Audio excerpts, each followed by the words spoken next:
阿元，我以前喺台中咧，都會幫客人咧揾台北或者淡水嘅樓嘅。記得啦，嗰陣時咧一個月啦，可能已經上台北好幾次。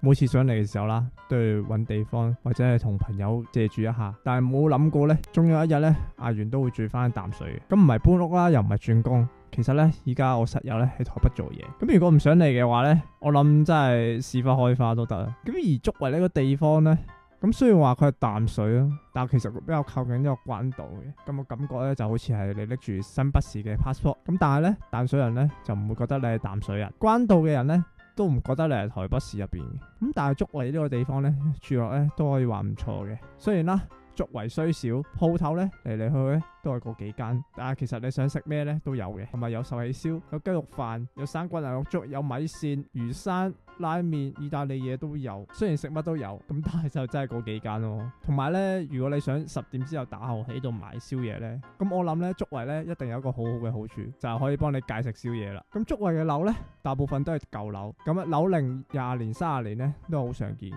舊樓咧就冇話一定好差嘅，咁啊有啲屋況咧都可以話 OK。咁舊社區有舊社區嘅好處嘅，咁方圓1公里街市、學校乜都有。其實如果舊樓住得慣嘅，都係一個好選擇嚟嘅。咁你話新樓有冇呢？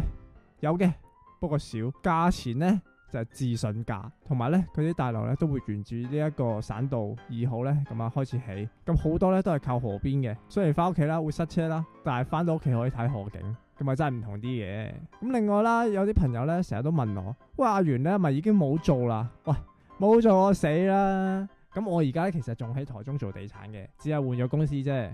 咁雖然我而家大部分時間都係講移民經，咁但係我仲做緊呢一個地產噶嘛。所以呢，各位朋友如果喺台灣呢，想揾阿元呢，不論你台北又好、台中又好、台南又好 ，call 我。